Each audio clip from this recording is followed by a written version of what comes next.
Good morning, everybody, and welcome to this, our 18th in our Circular Economy webinar series. Today, we're going to be talking about circular economy platforms and circular economy markets. As we all know, as circular economy develops and begins to grow within our communities, grow within our economies, there are some significant challenges and hurdles which we need to overcome. If we go back to basic economics, we look at imperfect markets, where knowledge, awareness, sharing, mobility of equipment, mobility of materials limit the ability of the market to grow. And we're fortunate today to be joined by Peter Evans, who is a thought leader on circular economy market activities, and Ms. Mariam Al-Mansouri, who is, if she'll pardon the phrase, is the boots on the ground with the Rebound Plastics Exchange, who are actually out there running a very successful, a very innovative circular platform for a wide variety of plastics.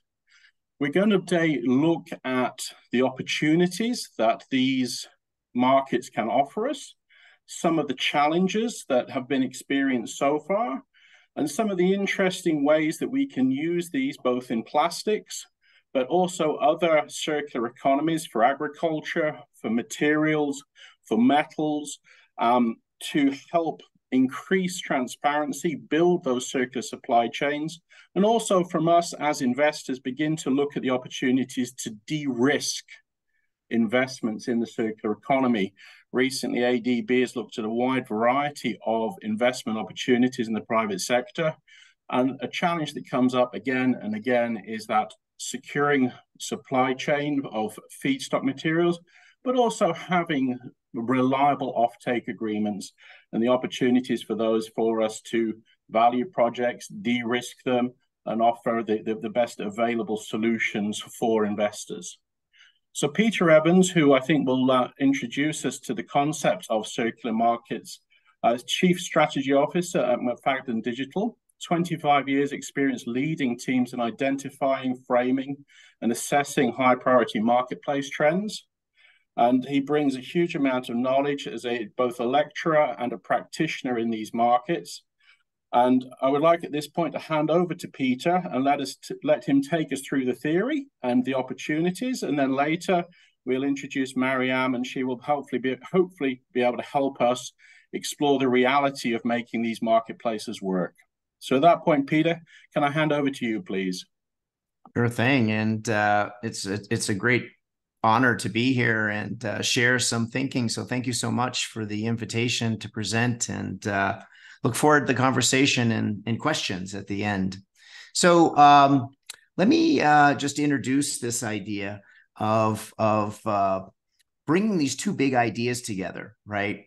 We've had actually more than a decade, right, of focus on the need for a circular economy. And there's quite a number of books out there. There are now think tanks like the Ellen MacArthur Foundation that is very active, both in building communities amongst companies, but also doing analytics to understand how much material is not circular today. So there's a lot of work that's been done on the circular economy. Likewise, there has been very influential, these platform business models. They have been around for some time. Credit cards, for example, are considered platforms, but it was really since 2000 when you had the rise of the internet and subsequently the iPhones or smartphones and things of that nature that really created this connectivity and been a very powerful business model. And so there's a whole field here, and many large companies, in fact, some of the largest companies in the world now are considered platforms. So, but what's really interesting is that these two really important and influential trends have been kind of on their own tracks. And so what we've been doing is thinking through, how do we bring them together? How do we harness the power of platform business models and have them help accelerate, scale the circular economy? So what's interesting is we often think of platform business models as being quite disruptive, right? We think of companies like Airbnb and Uber and Amazon and Alibaba and these actually disrupting markets, which they have. However, when we step back and we look at it from a much larger context of the idea of a linear economy versus a circular economy, most platforms actually are just reinforcing the linear economy. They do very little to actually promote recycling, reuse, and things of that nature, which are key principles of the circular economy. And so we have a lot of very large marketplaces and platforms that are just reinforcing the linear of take, make, waste, use, and waste. So the idea is can the underlying principles of platforms be applied in the circular space? So that's what we'd like to explore together and see if, what are the attributes of platforms that make them so successful as business models, and then can they be applied in this area of closing the loop, as they say. So let's explore.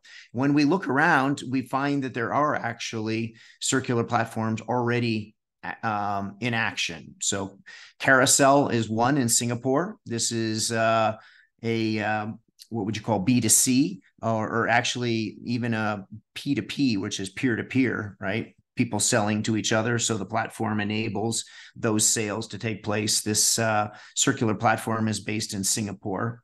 And then in Japan, we have Mercari, which is quite a large platform, actually, that also supports P2P transactions where people have secondhand goods across a whole range of categories, from electronics to clothing, to toys, to books, and more. And so this is another great example in Asia. And then you have Idlefish, which is part of the Alibaba group. And it is actually very large. It has more than 500 million registered users now. If you talk to young Chinese, they use it quite actively. I think the gross sales of Idlefish is up in the $40 billion range now. So the idea that circular marketplaces don't exist is not true. And secondly, that they can't scale is not true, because we have examples of circular marketplaces actually reaching quite significant sale. And they don't all exist. Just to interrupt, are you sharing slides, or are you just talking? Oh, I was sharing slides. They're not showing up. Sorry to interrupt you. Yeah, no worries. Hold on. Very sorry about that. I thought I was sharing. Where do I share to? Hold on. Share. Okay. Big green button in the bottom at the middle. Oh, okay. Hold on. Big green button at the bottom.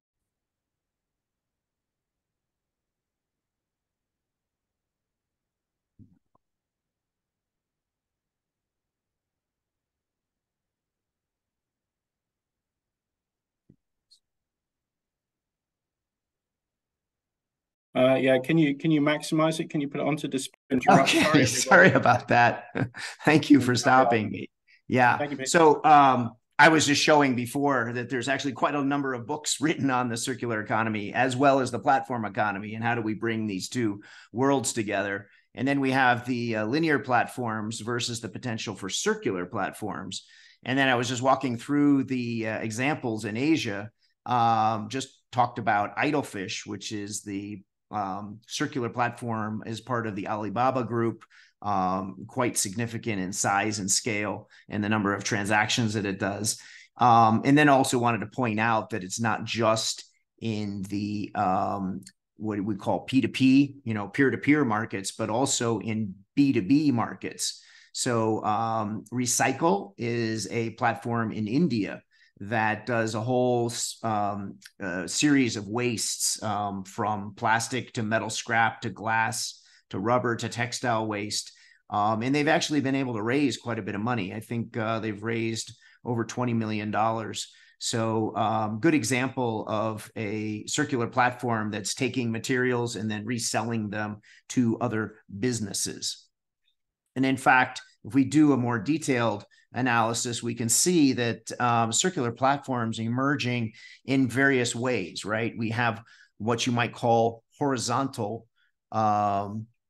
circular platforms for reuse and resale, right? And this is you can find these in the B2C as well as the B2B market. We also see circular platforms emerging in more verticals. So instead of cross-cutting multiple sectors, they concentrate in one sector. So Depop in the UK is a good one, an example of a platform for apparel that promotes reuse.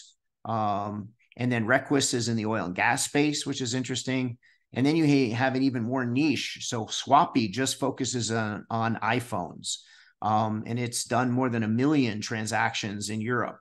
So that's an interesting example. And Cherish just focuses on furniture. So the point here is to show that these circular marketplaces can find different business models and serve the market quite differently across a various range of circular kinds of transactions, from reuse. You also have product and material exchanges. You also have repair platforms, which are pretty interesting. And then we have asset rental platforms emerging. So wanted to show the fact that we're seeing quite a diverse characteristic. So what's attractive and why do these circular platforms create some advantages? If we look at a lot of the activity so far in the circular economy is very focused on what a brand should do itself, right, to become more circular. But I think there's a lot of reasons to make the case from an economic efficiency standpoint that bringing companies together actually can help promote greater scale, more diversity. And so this idea of going circular together versus going circular alone. So on the far right here, I have highlighted 7 specific advantages that circular marketplaces have. One is we know with the technology to do matching, you can really lower transaction costs. And we know that getting the circular economy going has a lot of friction associated with them. So the idea of applying the efficiencies that have been developed over the last 15 years or so in the linear marketplaces, why not apply them in the case of circular transactions? So lower transaction costs, really important. Remove that friction to make sure that that buying and selling is as easy as possible. Also, circular marketplaces can bring more buyers and sellers together and be able to discover and find. So that's one other advantage of marketplaces, is that that discovery is very efficient, and it's getting better and better with recommendation engines and things of that nature. You also can create positive network effects, so that the more participants that join, the more value that's created, which attracts more participants, creating more value. And so you get that very positive network effects, which some people refer to as the flywheel effect. So it would be great to see more of a flywheel effect brought into the circular economy, right? So that we get that scale and those positive reinforcing mechanisms. You can also expand reach. You often hear the comment that we need to create mechanisms for one industry to share the end of life products from their industry to another industry. And so marketplaces are great for doing that, right? It makes it very efficient both to discover, match, and fulfill those transactions. There's also circular marketplaces can create incentives for product redesign. That's an important kind of insight that we've learned from the circular economy, that it's better to redesign products so that they can be recycled.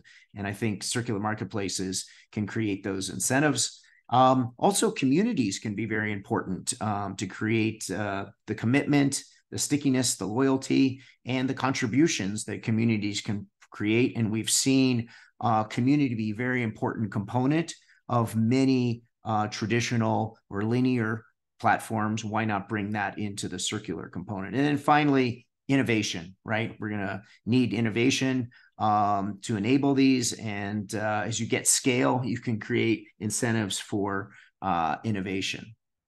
So as I pointed out, there are circular marketplaces already, but we can also imagine creating new ones. And one area that potentially could be quite impactful is to create circular marketplaces for end-of-life batteries. We're going to see more and more batteries coming from vehicles over the next decade. And in fact, estimates are that we're going to see millions by 2030 as electric vehicles reach end of life.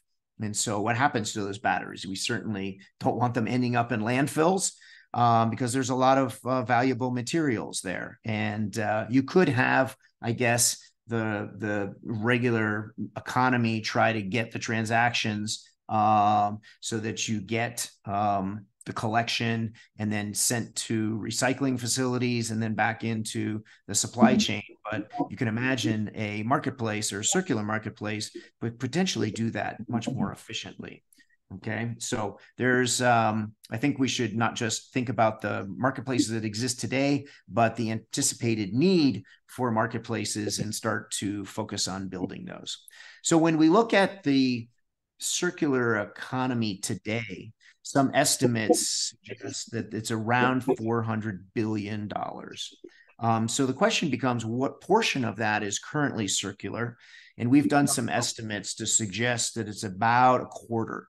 So about $99 billion of the current circular economy is contributed by circular platforms.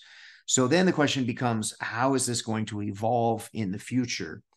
And so we've done some calculations and looked into the contributions that could be made and done some estimates of the past growth to look at what the potential future growth could be.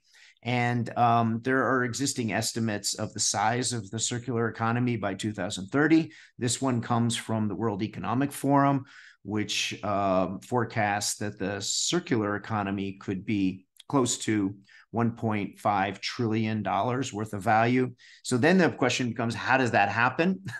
And I think that given the value and the contributions that circular platforms can make, we think that they actually could be a key driver of the growth of the circular economy. So we've done some of these estimates, and we suggest that 60% of the growth of the circular economy could come from circular platforms. So a really important question is who will orchestrate these markets, right?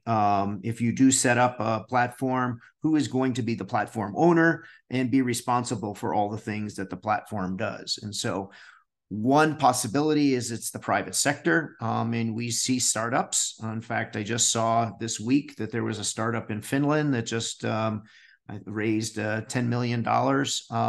And so we do see startups in this space, and they are attracting capital. So that's one path. Another is a combination where public and private entities come together and do a public-private partnership to launch and enable those. And we actually have seen a couple. There's some cities, for example, have collaborated with private entities to support circular activities. And then, of course, we could have public entities come and actually help facilitate those. So I think there's a wide range. And, you know, it depends on lots of factors that come into bear, but there's lots of options for who would be the platform owner. And let me just close here by pointing out that the multilateral banks have gotten increasingly interested in financing and providing policy, capacity building around the circular economy.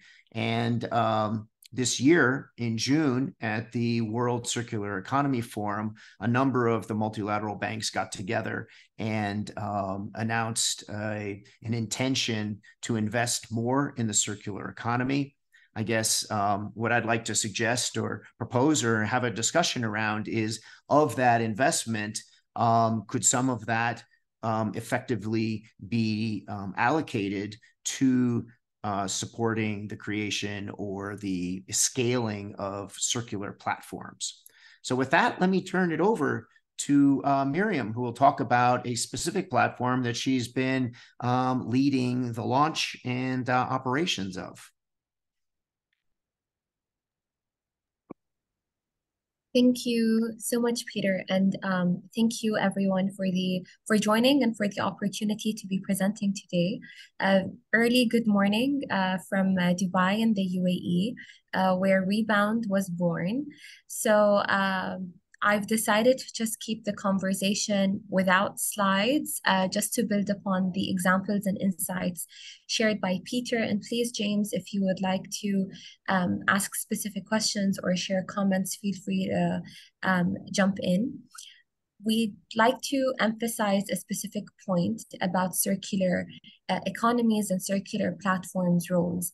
A platform enables as Peter said, the expanded reach. You can connect anyone and everyone through a digital marketplace. But the issue today is the transparency of the supply chain and the value chain as a whole. Certain players have, different interests when conducting trades or exchanging materials, whether they're for recycling purposes or just swapping and or repurposing. And so Rebound was created to keep plastics out of the environment and in the economy. We believe and see the value of plastics being reintegrated one way or another and given a second, third, fourth, and multiple lives to just continue using it due to its durability and the versatility of the material itself. And so we've analyzed the global market for recycled plastics, its value, which is estimated to reach around $46 billion in just 2025, and will continue to grow. And then beyond that, the regional infrastructure around the world, which countries are capable of taking what type of materials to recycle or to repurpose, and then what are the types of plastics that really are harmful and don't do anyone justice in producing them. And so we started connecting buyers and sellers together, providing them a peace of mind when it comes to trust, since we verify and vet each member that registers on the Rebound platform. And so essentially, we took a market that is somewhat opaque and vague today on the ground, digitally, follows a specific set of rules, and it's somewhat trying to regulate an unregulated market, but in an economic and private sector manner. When we talk about public sector roles and other entities that fall outside the value chain, policy is key. You have a lot of companies that want to sway away from using recycled plastics or materials, or even transitioning into the circular economy because it simply costs more. And a lot of management care more about the numbers than the environmental footprint. And as much as, you might want to go towards offsetting or financing certain projects, we need to be cautious and aware of the material flow itself, the waste that we've created itself. Where does it end up? Who treats it? How does it get treated? And is it all ethical and regulatory compliant? So this is somewhat the DNA of Rebound. We created it to be quality assured and regulatory compliant. Today, in just over a year, we've managed to get over 200 businesses in the recycling plastics field, register from over 42 countries. This not only provided us the insights of the number of qualified recyclers globally, but it also enabled us to understand the price point transparency, the cost of recycling in different countries, the type of material, PET versus HDPE versus LDPE and PP, where is it found in abundancy?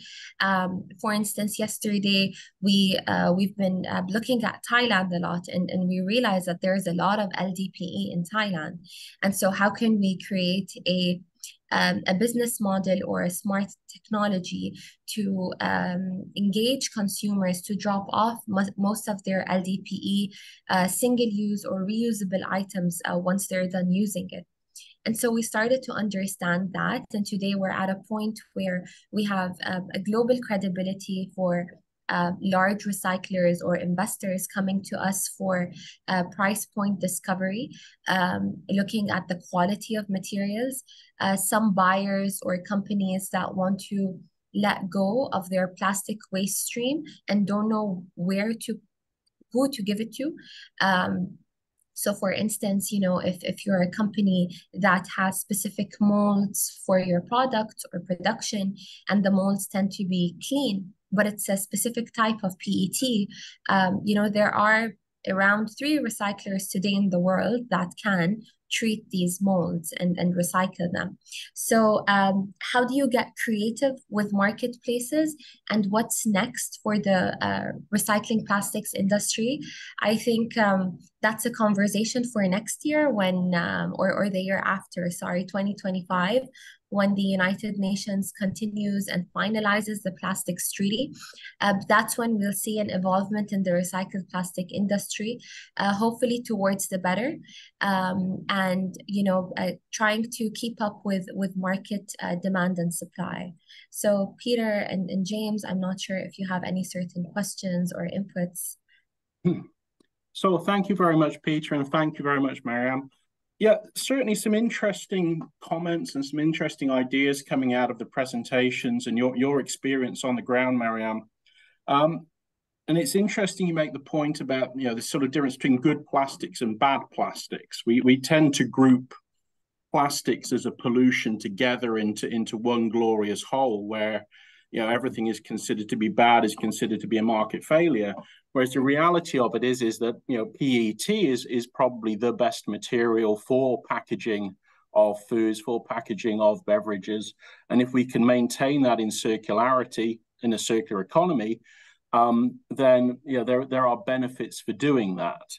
And it's interesting that you start to talk about that in terms of how we identify those plastics which are recyclable. There is a sustainability benefit and a net life cycle benefit of using those plastics versus the more difficult plastics like expanded polystyrenes, laminated plastics that are just do not have that opportunity to recycle and have a net sustainability loss.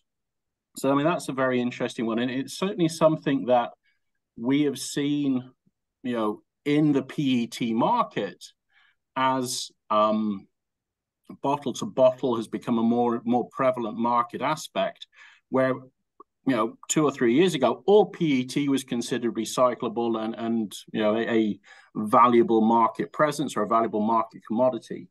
But you're now starting to see that plastics, lower grade PET that can't be bottle to bottle recycled is falling away and is becoming more of a problem for some suppliers.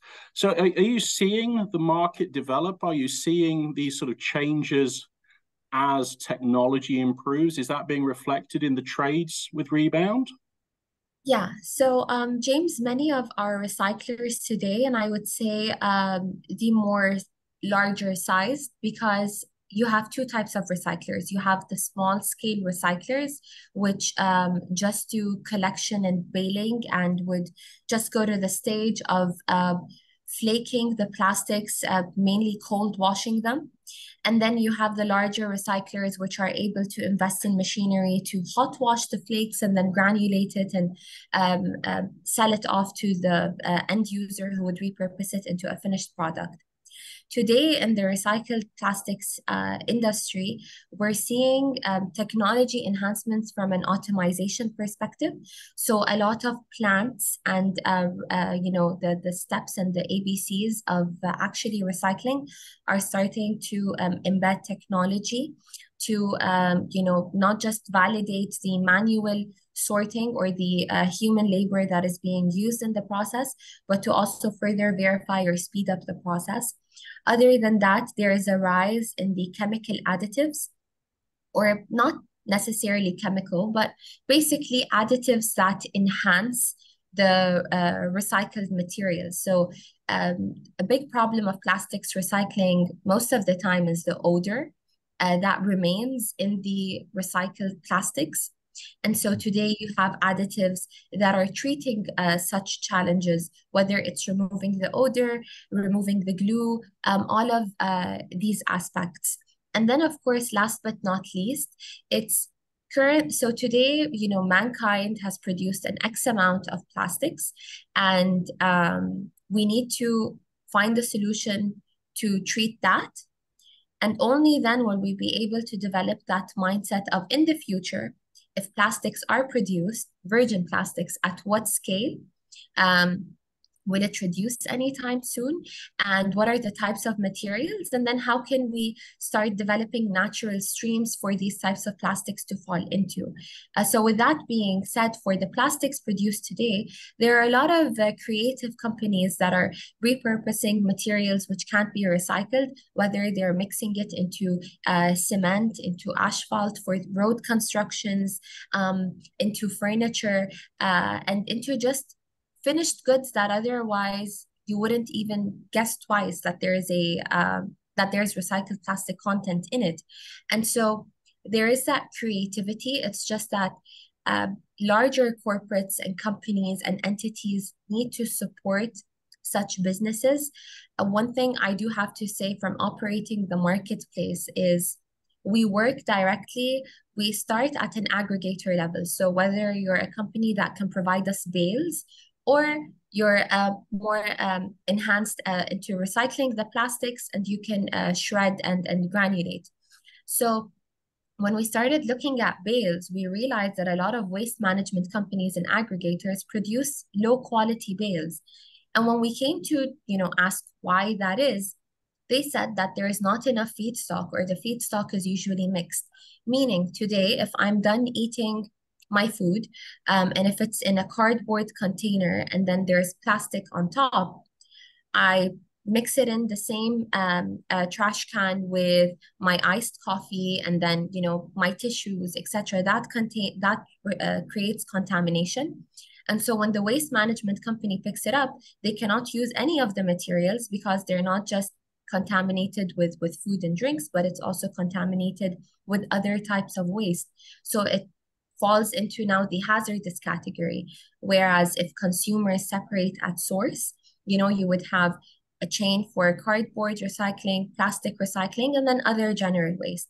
So when we started realizing that this is a global problem, that there is no country today that perfects the creation of bales, we started to understand why there are problems further down the line of recycling plastics. Why is there a 6.3 million ton at least deficit in the supply of recycled materials versus demand on an annual basis? It's because we as consumers tend to be the root cause, and we're unaware of it. And so, just developing that and phasing out the problematic plastics would be key to this industry, in order for the technologies and innovations and R&D to fall into place as well. Thank you very much, ma'am. And I'd just like to draw on some of those, Peter, to get some insights from your side. So obviously, in her first discussion, Mariam mentioned about, a lot of suppliers are doing this because it's part of their corporate social responsibility. They're not really heavily engaged.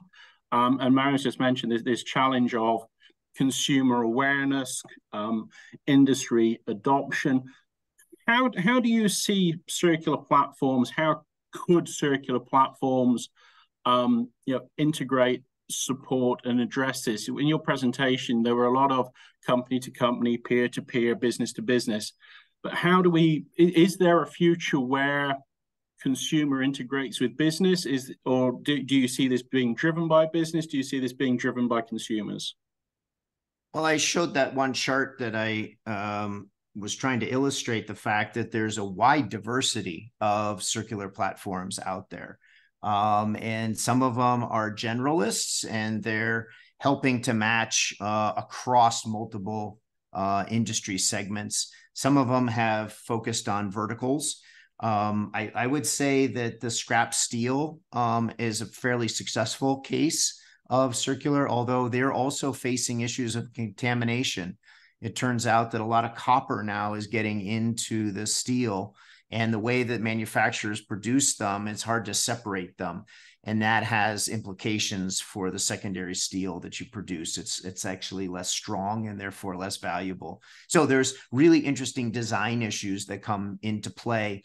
But my thinking is that a marketplace can actually help parties, incentivize them to produce, supply into the circular marketplaces higher quality, because they're going to get rewarded for that. And so those bales will get better if there are the off takers. So, this is the beauty of a marketplace, and we're at the early stages of making these robust marketplaces. We're kind of hitting on a bunch of different issues. One issue is that companies aren't so excited about circularity because they see it as competing with their primary sales. So why support secondary sales? So there's actually some innovation happening with tokenization that allows them to collect royalties on secondary sales. So that's pretty interesting, and that's happening in the apparel space. Another example is that circularity actually fundamentally changes incentives of the underlying business model. If you have to take things back, and we're seeing that being applied with extended producer responsibility laws, why do you sell it in the first place? Why not lease it? So then if you go to a leasing model, then suddenly the equation changes a lot, right? So we should think broadly about the impact of what circular marketplaces can bring. It could actually incentivize firms to think about where their revenue points are. It's not just in the initial sales. They could actually capture value in secondary sales. The apparel industry is also under pressure, and more and more people are beginning to see the implications of the waste, and it is phenomenal. I think only 3% of apparel in the United States is recycled. So huge volumes are now going into landfills. So in a sense, the circular economy is a way to address externalities, right? And what I think is really interesting is that, externalities can be done with taxation and other things. But what I think we're discussing here is platform business models can be another way to create the right incentive structures for those externalities to be more efficiently internalized. Excellent. Thank you very much. And it's interesting you mentioned the copper and the steel. We've recently been looking at childhood lead poisoning and lead poisoning within the community. And one of the primary routes for lead to enter the human body is through aluminium cookware. Oh, interesting. Yeah. And that is the lead weights that are attached to automotive car wheels. When they are melted down, the lead is combined with the aluminium. Right. Then in the casting, and then when you cook with it, that lead is then liberated from the aluminium cookware into the food.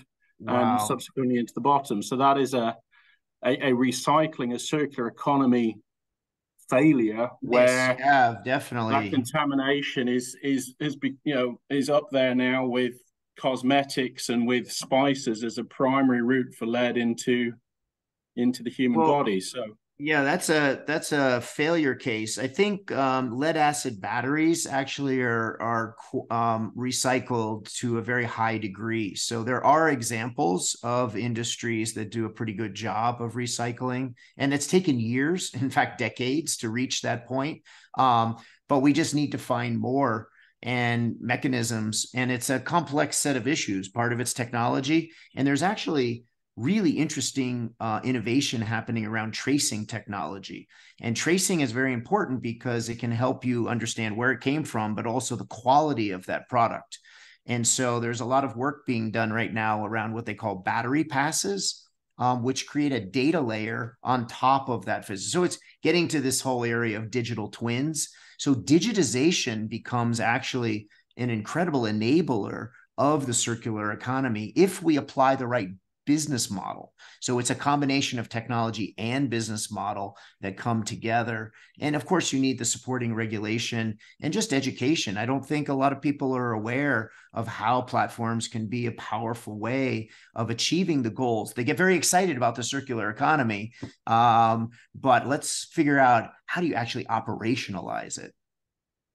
Yeah, and I mean, digitization is something that we're looking at through our one of our technical assistance programs.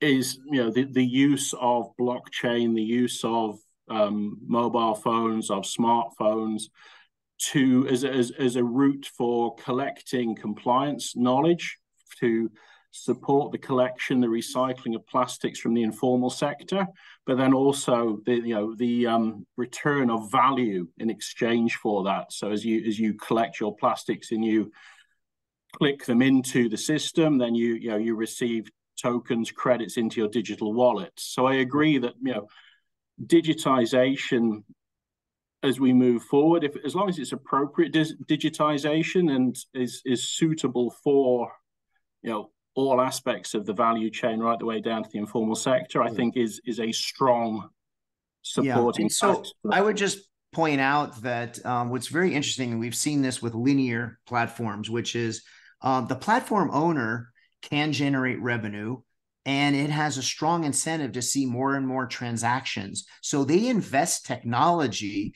to support more and more technology, right? Or more and more transactions. So they've done a tremendous amount of innovation around payments.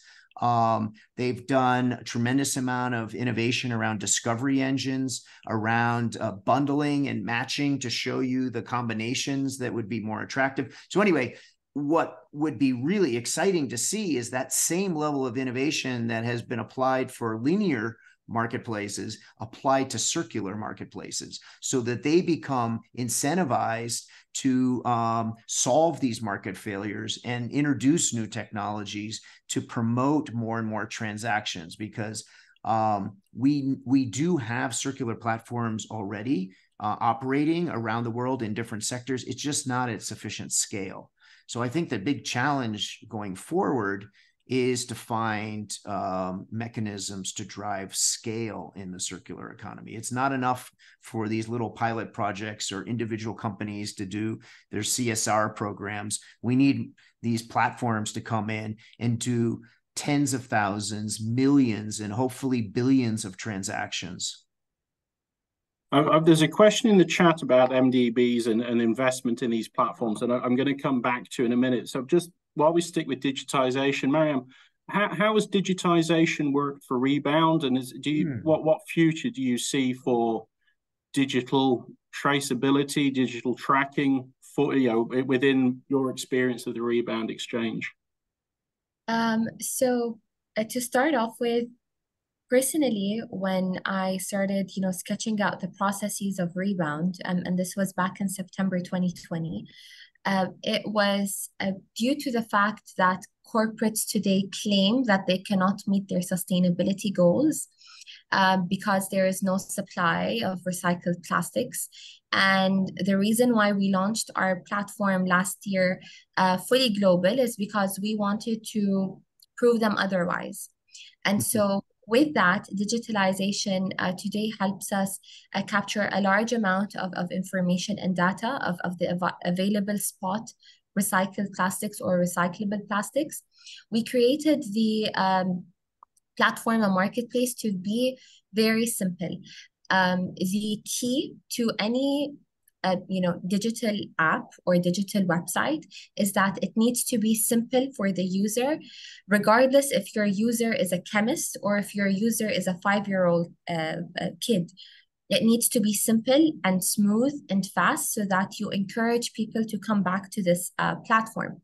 With that being said, we are currently finalizing our one-stop shop for recycled plastics, meaning that in the next few months, Rebound will incorporate the additional, let's say, our dream features, which we always wanted to have, but we did not release it all in one go because, like all new products, you will get a lot of feedback, you'll get a lot of complaints, you'll get a lot of comments, enhancement, recommendations. So from last September up to July or August this year, we made sure that we spoke with everyone who's used our platform, as in members, or even when we spoke with governments and other entities and corporates, we started to realize what is missing.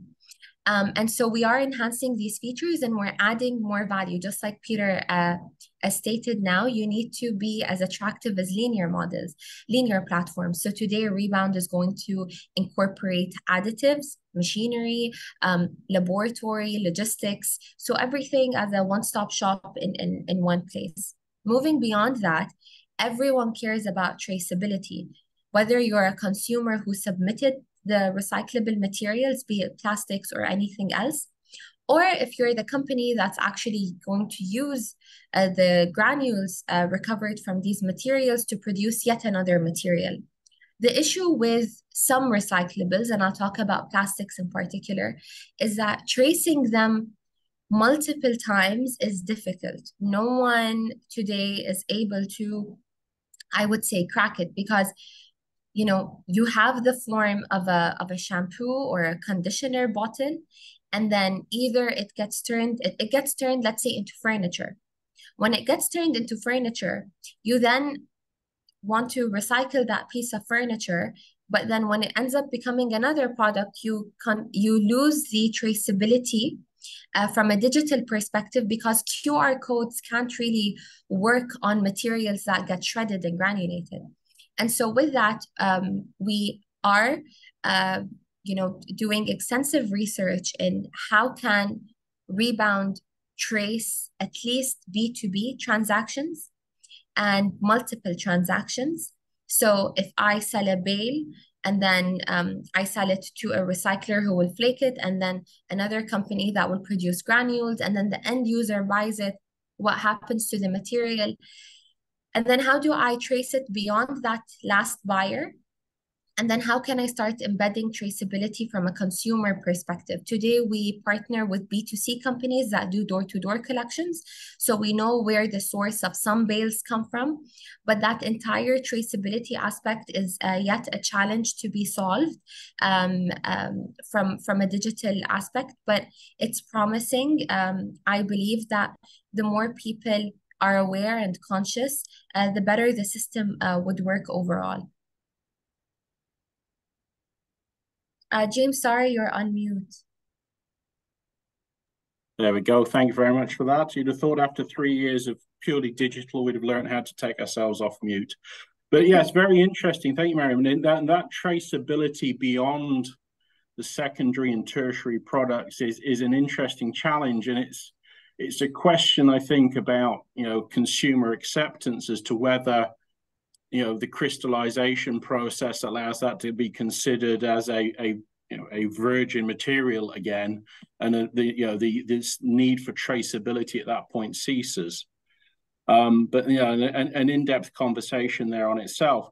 I'd just like to spend the last 10 minutes. We have the question here from Kiyoshi asking about the multilateral development bank statement and the absence of ADB from that statement, and that's it's an interesting discussion. We had the opportunity to join the Multilateral Development Bank informal working group previously, and elected not to, because we felt that we needed to understand circular economy within the bank and within our region more fully before we entered an international stage. And we've recently entered that international stage. We joined the informal working group, I think, in July, so very recently.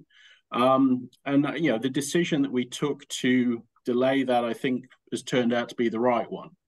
We've entered that forum, bringing a lot of value with us. So I'm pleased.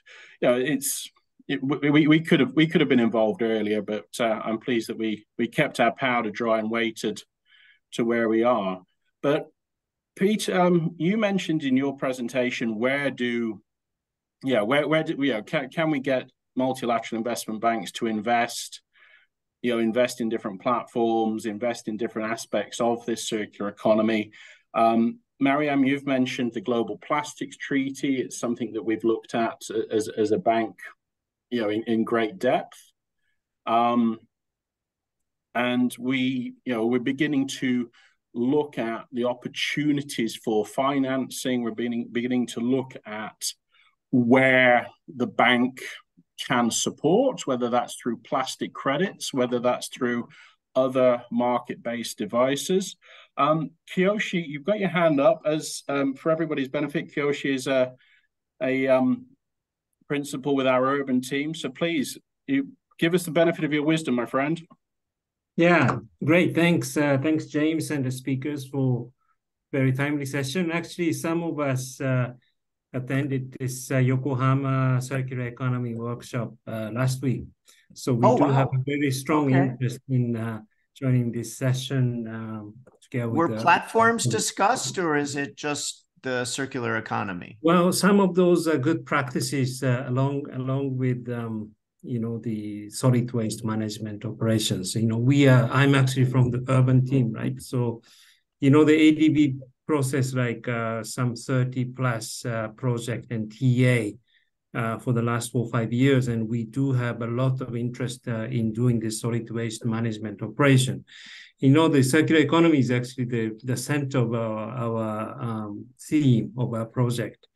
Wow. Yeah, I guess, your presentation is relevant to us. But from the perspective of the project officer like myself, we are actually trying to look into how we can translate the best practices into a project. That's the focus of our operations, right? So welcome this kind of session. The last slide that you mentioned, Peter, there was this Helsinki initiative among the MDBs, and I guess we need to just increase our cooperation partnership with our colleagues as to how they're doing it. And this is relevant because we have a lot to do with the Paris Agreement commitment, etc. So that's why I wanted to just bring up this issue to you. Thank you very much. Yeah, sure. So let me give you an example. There's one platform in the United States called Replay, and it's based out of Chicago. And they are an exchange that helps with materials from commercial buildings. And so they create a matching market. So when one building decides to do an upgrade or redesign and they have excess furniture, they will put that on the marketplace. But it's complicated because that furniture needs to be evaluated. Part of that furniture may need some repairs. It may need to be put in storage for a few months before the buyer is ready to take it. So the circular marketplaces have to think through and provide a whole range of kind of capabilities and services to actually deliver on that circularity. So there's a lot of work being done to provide that. So I think when you said solid waste management, it made me think of that particular platform, and it's an interesting model. They're very interested in doing what they call hyper-local platforms. So the infrastructure, the digital infrastructure would be common, but they would apply these in different cities and work with the city government plus key companies in those cities to launch it. But you need to do it at the city level, which makes sense because the material's there and it's more efficient for that exchange to happen. But often because there aren't marketplaces, that matching isn't happening. And so the companies are like, well, it's too much trouble to figure out who wants this, so we're just going to throw it away. Yeah, and I think that's something we see in a lot of these markets is it's too much trouble. It's too expensive. It's too hard. Yeah, and I see the platforms as being the way to ease that flow. And I mean, even to the extent that there's been situations where companies have, sold their plastics or sold their materials to third parties in the belief that they are being recycled. And then you suddenly discover that they've been thrown into a landfill or they've gone in the wrong direction. And this level of traceability, security, and Mariam, you mentioned this several times, how the Global Plastics Exchange is the Rebound Plastics Exchange is working to give that comfort, give that security to the process. And I think that's going to be critical moving forward. But as Kiyoshi's mentioned, as I was alluding to, Where are the investment points? Kyoshi is as a project manager. I think we have Stefan Rao on the call as well, who's also a project officer.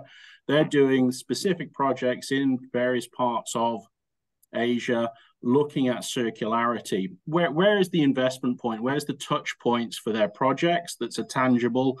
And more widely, where do you see banks, multilateral development banks, stepping in to support these circular platforms? We have 5 minutes left, so I'm going to give it to Peter first, and for 2.5 minutes, then Mariam, if you can finish off for us, that would be great. Sure.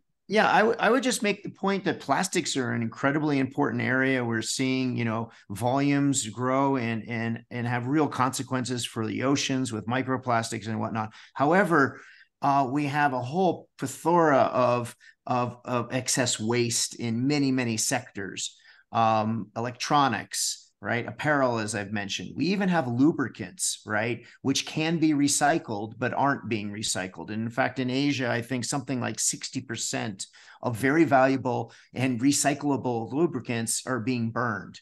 And so I think we need to think broadly. And when you mentioned where can the multilateral banks, I guess my interest here, and one of the reasons I'm excited to come and present, is to say, let's not just focus on projects. Let's think about platforms as being a project and a way to facilitate a market, which is very different from investing, for example, in a recycling plant. That's important, but bringing these various parties together can actually potentially have an even bigger impact and help us internalize these externalities that are becoming increasingly severe.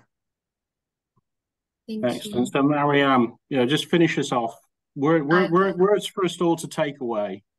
Look, if it comes about the investment points, I believe so much needs to be done on an infrastructure perspective.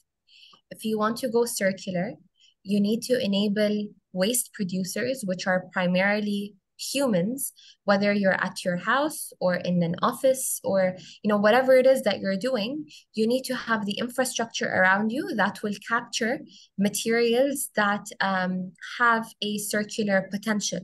Whether you're constructing a new building and then the post-industrial basically waste needs to be treated and separated and recycled, or if it's your day-to-day grocery shopping when you end up finishing it in your apartment, how do the chute systems work? How do the digitalization of the numbers of materials that have been discarded work? And how do they tie into existing platforms that, are neutral? And I would like to, emphasize on the fact that when you work with or partner and invest with companies, especially in the circular economy, you need to work with those that are neutral facilitators that do not own an asset or skin in the game, because only then will they be able to provide you with accurate, advice and measures that maybe, if Rebound operated a recycling facility, I would be pushing my material more than any other material around the world to be sold. And so I think there is a gap in the infrastructure that we see around us, whether it's in urban planning, and I would refer to at least an example in my country, the house that we live in with my parents and our neighborhood, we just have one bin. It's only in some communities around the UAE where they have the opportunity to have 2 bins. And so that's just food for thought, and I'll give it back to you, James, for the last minute. Excellent. Thank you very much for those words and thoughts. And Peter and Mariam, thank you both for an excellent webinar, a lot of information there. We've had some questions from the floor. I know that both Mariam and Peter would be happy to answer future questions via email, and we will be happy to introduce them to anybody who has attended this webinar. At that point, I'd like to say thank you very much to both our presenters. Thank you to my team for organizing this, and thank you very much, everybody, for attending. Have a good day, everybody. Goodbye. Thank you. Thank you, everyone.